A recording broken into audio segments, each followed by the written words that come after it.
Mateus, capítulo 18, verso 23 ao 35. Ouçam atentamente a palavra do Senhor que nos diz: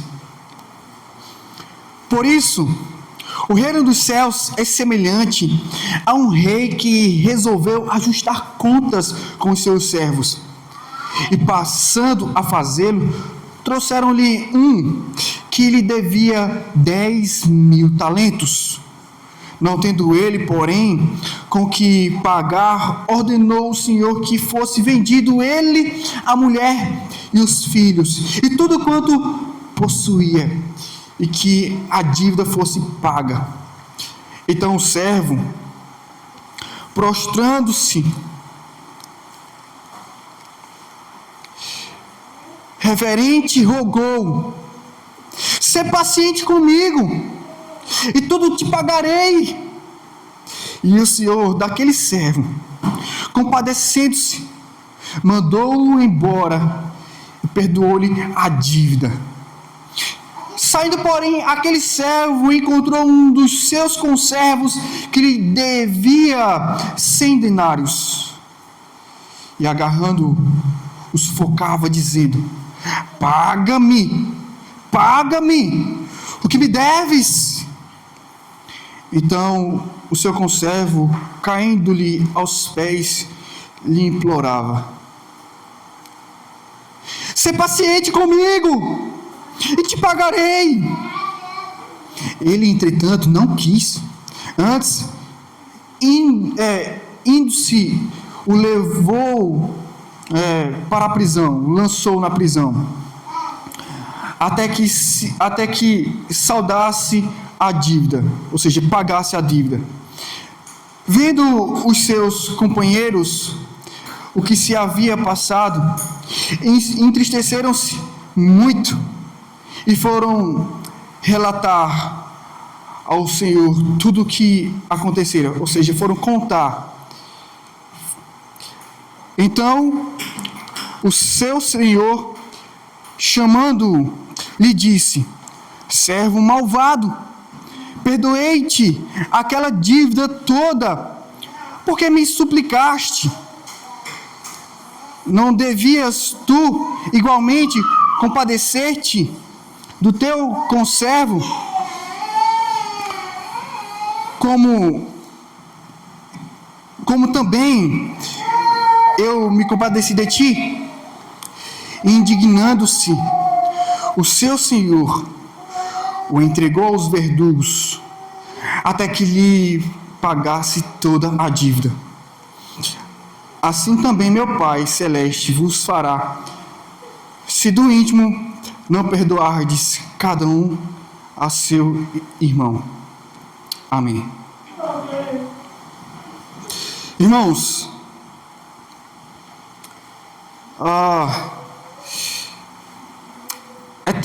é tenso essa passagem. Nós iremos meditar sobre o seguinte tema: a parábola do devedor sem misericórdia. A parábola do devedor sem misericórdia. Antes dessa passagem, quando Jesus estava ensinando os seus discípulos como lidar com a ofensa de um irmão, Pedro perguntou em seguida quantas vezes deveria perdoar um irmão. E aí o Senhor Jesus explica para Pedro, ensina a Pedro e aos demais discípulos, certamente. E agora o Senhor Jesus conta uma história que ensina como é no reino dele, no seu reino. E aí, nesta ocasião, depois de tudo isto, o Senhor Jesus, ele vai mostrar como que é no seu reino. E para isso ele conta uma história, e esta parábola da qual nós acabamos de ler. Então veja, do verso 23 ao 27, nós veremos o acerto de contas com o servo. Do 28 ao 30, o acerto de contas com o conservo. E do verso 31 ao 35, a decisão final do rei. Vejamos como tudo se sucedeu. O Senhor Jesus disse, por isso, e aí isto liga ao que ele disse anteriormente, não te digo que até 7 vezes, mas até 70 vezes 7, ou seja, uma maneira, e que o Senhor Jesus quer ensinar que os discípulos dele devem perdoar sempre. Nunca contar quantas vezes o perdão deve ser exercido. E aqui o Senhor Jesus, ao ensinar os seus discípulos com essa parábola, ele fala: o reino dos céus é semelhante a um rei que resolveu ajustar contas com os seus servos. Então veja, aqui o ponto da parábola é a semelhança. Prestem bastante atenção. É a semelhança. E aí, veja, o reino dos céus, o reino pelo qual ele veio estabelecer, o reino do qual nós, como cristãos, como servos de Jesus, como discípulos, nós confessamos e cremos fazer parte disso. Nós precisamos tomar a consciência de como é o caminhar do reino do qual nós fazemos parte. E aqui, mais uma vez, o Senhor Jesus vai instruir os seus discípulos com relação ao perdão. O assunto é o mesmo. O assunto é o mesmo, é a respeito do perdão. E aí o Senhor Jesus vai ilustrar com esta passagem. Veja o verso 24. E passando a fazê-lo, ou seja, o acerto de contas com os seus servos. E aqui, para melhor entendermos que tipo de servo é este. Este era um servo possivelmente próximo ao rei. Era um servo que caminhava no palácio do rei. E possivelmente alguém que lidava com as finanças do próprio rei. Tudo isso que eu vos digo está dentro das possibilidades da parábola, do entendimento do que estava acontecendo aqui nesta parábola. O contexto da história em que o Senhor Jesus quer nos ensinar. E aí veja o acerto de contas. Trouxeram-lhe um que lhe devia 10.000 talentos. Talentos é medida, não é, de peso. Havia medidas de talento de ouro, havia medidas de talento de prata. Um talento de prata possivelmente chegava a 45 quilos de prata. Então é muita coisa, não? E de ouro, aproximadamente 90 quilos de ouro. Então, veja, muito peso, muita quantidade. Então, veja, este servo que devia ao rei tanta quantidade assim de dinheiro, na medida do peso de talentos, é uma conta impagável. O que nós vamos perceber aqui é que é uma conta impagável. Verso 25: não tendo ele, porém, com o que pagar, veja, ele não teria nem com o que quitar a dívida. Ordenou o Senhor que fosse vendido ele, a mulher, os filhos e tudo quanto possuía, e que a dívida fosse paga. Alguns intérpretes entendem aqui que não somente ele, a esposa, os filhos e todas as suas posses serão vendidas, mas nem isso bastaria para pagar a dívida. Nem isso bastaria. Nem tudo que ele tinha, nem tudo que ele era, nem a sua própria família seria suficiente para quitar a dívida. Se a interpretação é assim ou não, de qualquer forma, aponta para uma impossibilidade de quitar a dívida. De tal maneira que ele, esposa e filhos e suas posses estavam sendo penhor da dívida. Estava se tornando a garantia da quitação da dívida, do pagamento da dívida ao rei. Mas vejamos, ele não tinha com que pagar. Suas posses não eram suficientes. E veja, o Senhor Jesus usa essa história. Se havia pontos de verdade, se havia veracidade, ou se era meramente uma hipérbole da parte do Senhor Jesus, se era apenas um exagero da parte de Jesus, se era apenas uma história para ilustrar algo criado e inventado, ou se ele levou em consideração o contexto da época, como se fazia com servos que não tinham com que pagar as suas dívidas, vendia eles, suas esposas, seus filhos e seus bens também eram confiscados. Não sabemos ao certo se era considerando o contexto de como se quitava dívidas com os servos dos reis. Mas vejamos,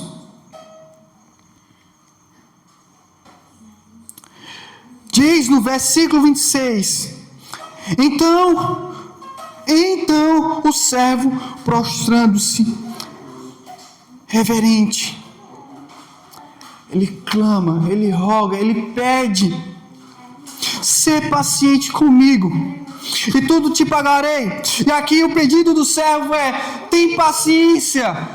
E aqui a paciência que ele pede ao rei é tempo. Dai-me tempo. O servo, ele pede tempo. E aqui o servo tem o entendimento de que se lhe for dado tempo para se acertar com o rei, ele conseguiria. Se seria possível ou não, não sabemos. Mas o que acontece dentro dessa história?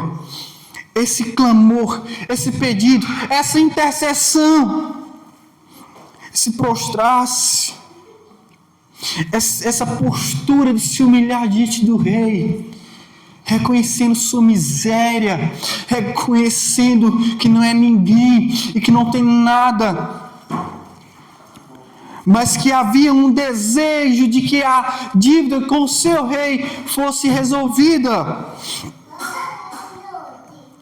Vendo o rei toda essa postura, todo esse posicionamento, todo esse desejo de quitar a dívida, e o rei não poderia negar que havia sim um desejo sincero da parte daquele servo, um desejo intenso de quitar a dívida.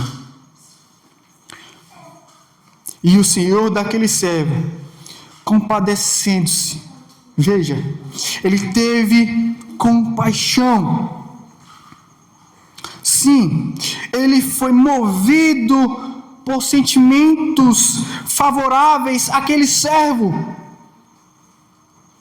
A compaixão é um sentimento favorável diante de alguém que contemplamos a sua miséria.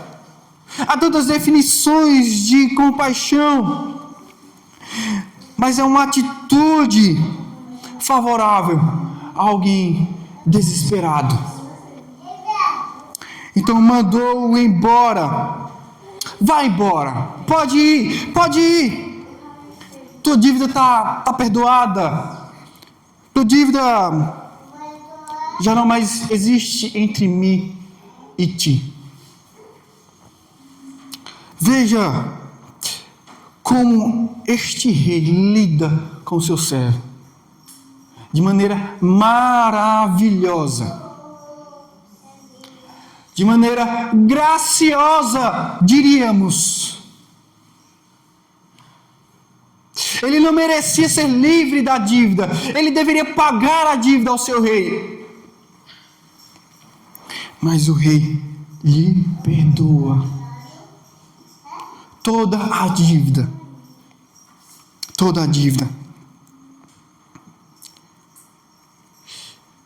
E do verso 28 ao 30, nós vemos o acerto de contas com o conservo. Este servo que foi perdoado, agora ele tem um encontro com o seu conservo.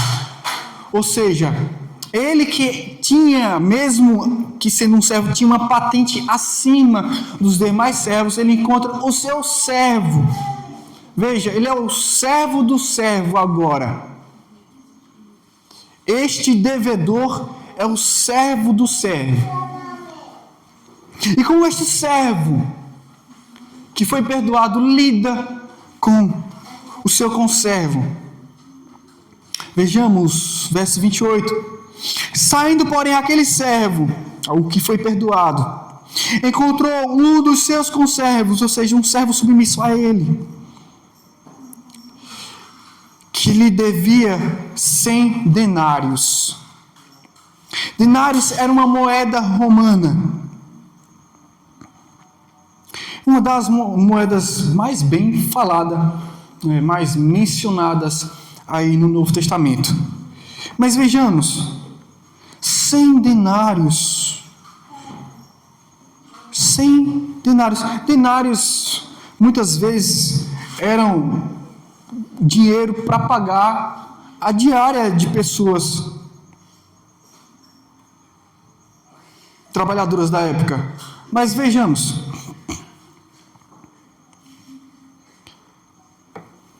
irmãos, uma dívida totalmente inferior. Uma dívida totalmente inferior a que ele antes devia ao rei.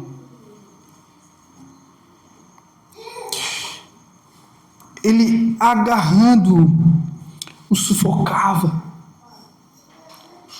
Ele que antes teve toda a dívida perdoada, ele pega o seu conservo e ele o sufoca, e ele o aperta, e ele o agarra. Ele não tem um mínimo de misericórdia, de compaixão. Ele diz: paga-me o que me deves. Ele exige.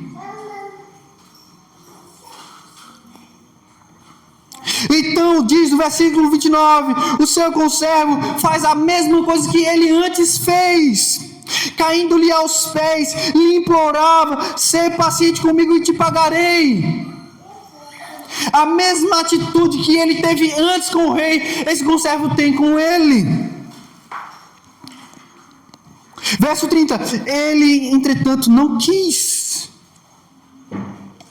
Ele endureceu o seu coração. Ele não teve misericórdia. Ele reivindicou justiça.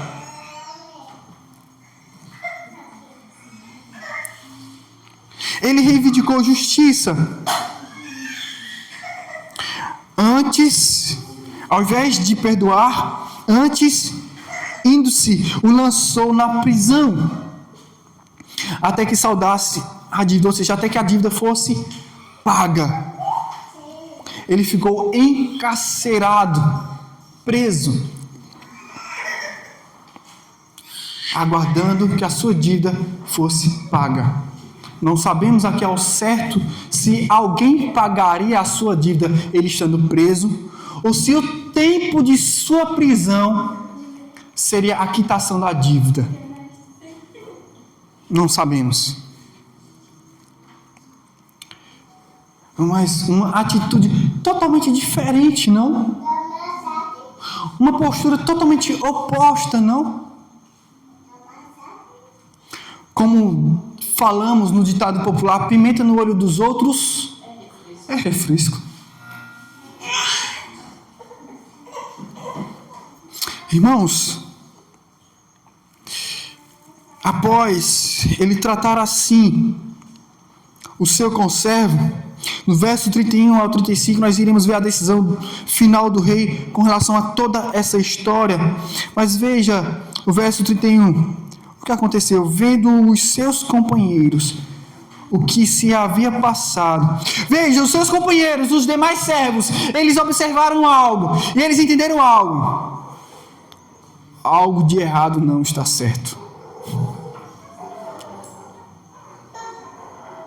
a justiça que aquele servo que teve suas dívidas pagas através de um perdão liberado pelo rei, ele reivindica uma justiça que não parece justiça, mas que parece uma injustiça, que não parece coerente com aquilo que ele recebeu da parte do rei. Misericórdia.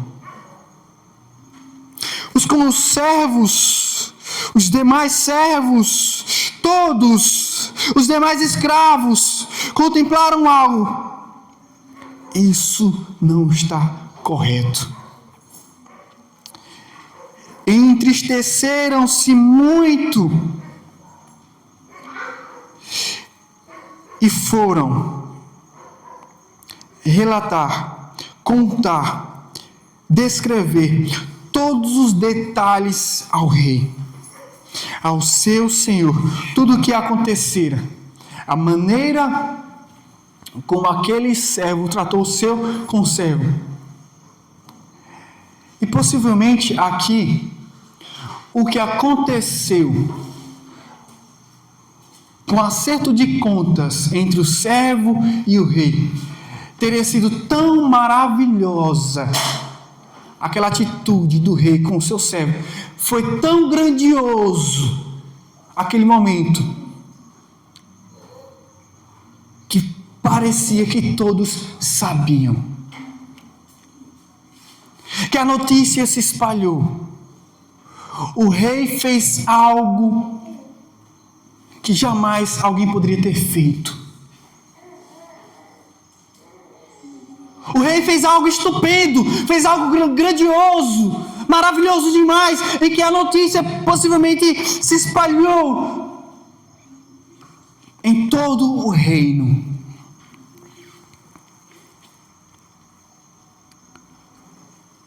É que a dívida daquele servo foi perdoada. E a maneira como aquele servo tratou o seu conservo, a sua atitude foi observada. E não foi visto coerência. Por tamanha dívida que ele devia ao seu rei. E a maneira como foi tratado.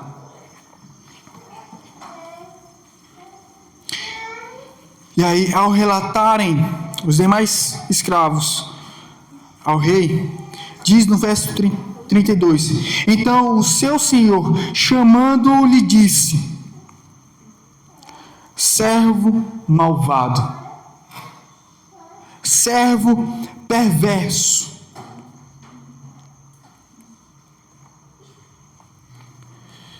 perdoei-te aquela dívida toda, porque me suplicaste. E aqui suplicar traz uma ideia de pedir continuamente. Pedir continuamente, de tanto pedir continuamente. Com muito esforço de pedidos, o rei concedeu. E ele foi chamado de servo malvado. Um servo que aborrece. Um servo que perturba o seu rei. Ele diz: perdoei-te aquela dívida toda.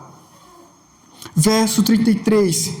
Não devias tu igualmente compadecer-te, ou seja, ter compaixão, assim como eu tive contigo, não deveria tu também ter compaixão do teu conservo, como também eu me compadeci de ti? Verso 34. Indignando-se da mesma forma que os outros escravos se entristeceram e se indignaram, viram a injustiça, assim também o rei se indignou, viu injustiça.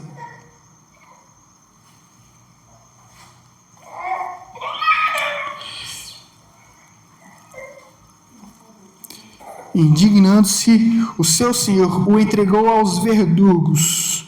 Verdugos aqui é uma palavra utilizada para pessoas que puniam os escravos, que traziam a severidade do castigo. E eles castigariam este servo até que lhe pagasse toda a dívida. Ele seria castigado para que a dívida fosse paga. E a pergunta é: qual dívida? A dele que lhe foi perdoada? Ou ele pagaria pela dívida que ele não perdoou?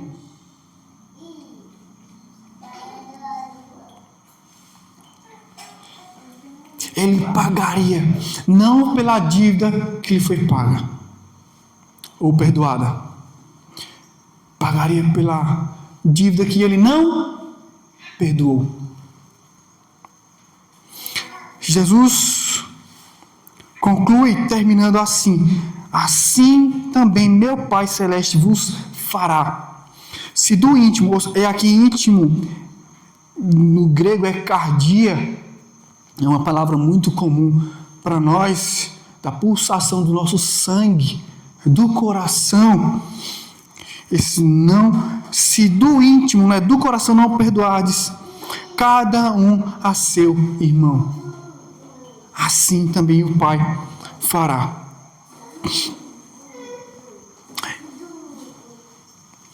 Irmãos, se atentem, porque após toda a clareza que já havia na passagem, mesmo assim expliquei algumas coisas para os irmãos. Vejamos o que isso nos ensina. Primeiro, prestem bastante atenção. Perdoar é um exercício para a vida cristã. Se você está aqui essa noite, se considera uma pessoa cristã, que vive para Jesus, que crê em Jesus, uma pessoa crente. Se você se considera, perdoar é um exercício para a sua vida inteira. Para a sua vida inteira.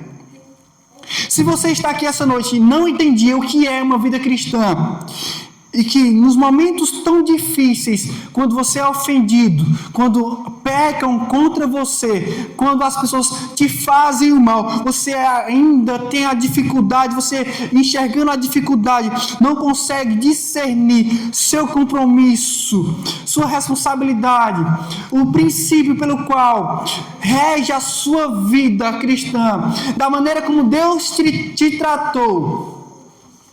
Esta é a hora para tomar a consciência.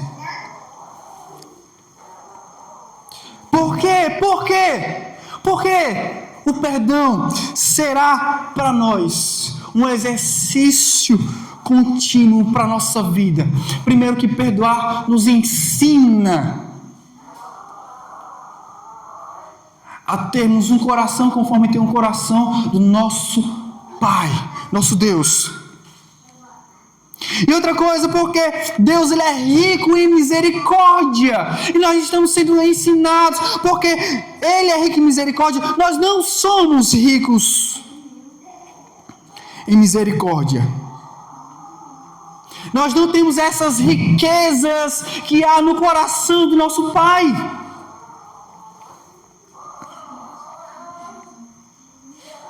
Nós não temos essas riquezas. Então, primeiro, de acordo com a passagem, o perdão ele é um alívio em sua vida.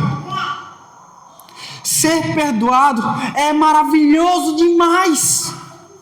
Ter as nossas dívidas, os nossos pecados perdoados é muito bom. E é assim que Deus nos trata, com misericórdia e compaixão, não nos dando aquilo que nós merecemos, mas derramando a sua graça em nossas vidas.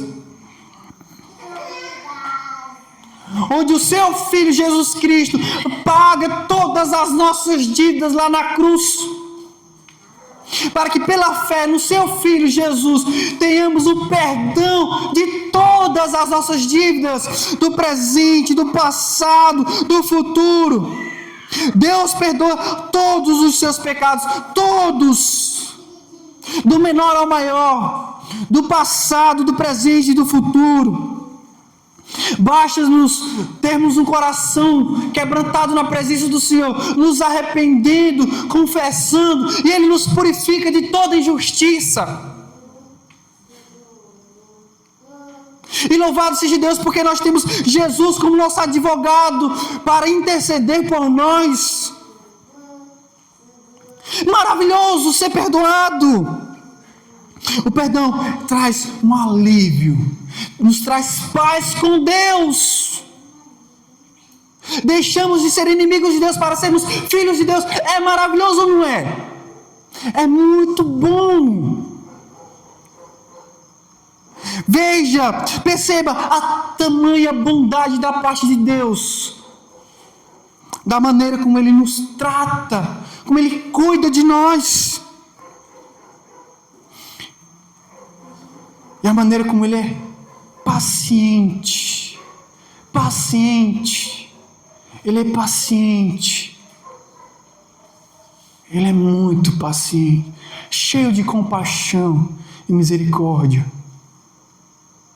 E Ele vai nos ajudando, e Ele vai nos santificando, e Ele vai nos guiando com muito amor e cuidado. Segunda coisa que nós podemos aprender aqui,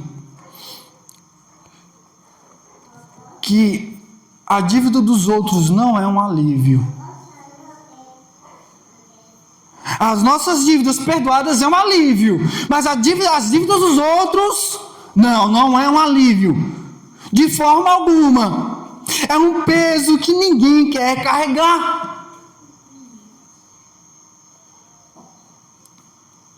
Sabendo que o Senhor Jesus Cristo carregou toda a culpa nossa lá naquela cruz.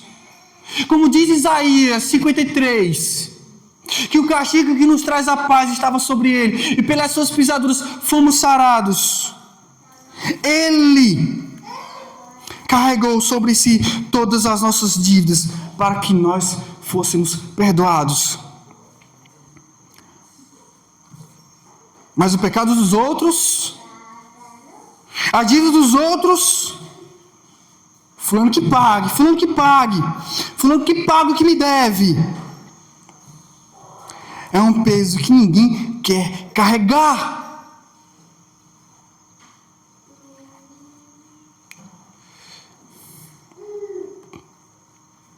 Há uma razão, há apenas uma razão, porque alguém se decide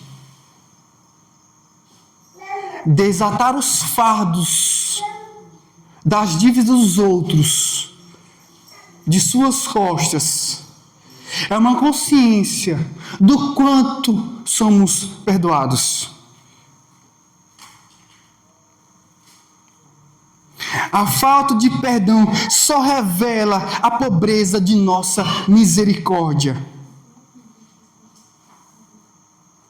Por isso é um exercício para a vida toda, porque nós estamos sendo ensinados não somente a nos quebrantar na presença do Senhor para sermos perdoados, mas também para perdoar assim como Ele nos perdoa. Uma outra coisa que nós podemos aprender, que ser perdoado deve te fazer uma pessoa perdoadora. Assim como você é perdoado, você também deve perdoar. Nós não ficamos com só uma parte da bênção de Deus. Ah, que maravilha, Deus me perdoa, Deus me perdoou. E no momento de perdoar alguém, nós não perdoamos. Nós nos endurecemos e não queremos perdoar. Não, essa não é uma maneira coerente com a nossa vida cristã. A maneira coerente é que assim como Ele nos perdoou, nós também perdoamos. nós não ficamos com uma parte da bênção e depois, e daí se eu não perdoo A ou B, Deus me perdoa. Não, essa não é uma postura coerente com a fé cristã. É necessário tomar a consciência. E tenha a consciência de que foi perdoado no muito. Você foi perdoada, você foi perdoado no muito, para perdoar no pouco. Essa é uma das maiores lições desta parábola, que no muito fomos perdoados, no pouco devemos perdoar. Fulano fez demais comigo. Não tanto você contra Deus, e Ele te perdoou. E Ele te perdoa. E Ele lança no mar do esquecimento. E Ele apaga as tuas transgressões. E Ele jamais joga na tua cara qualquer coisa que você já fez.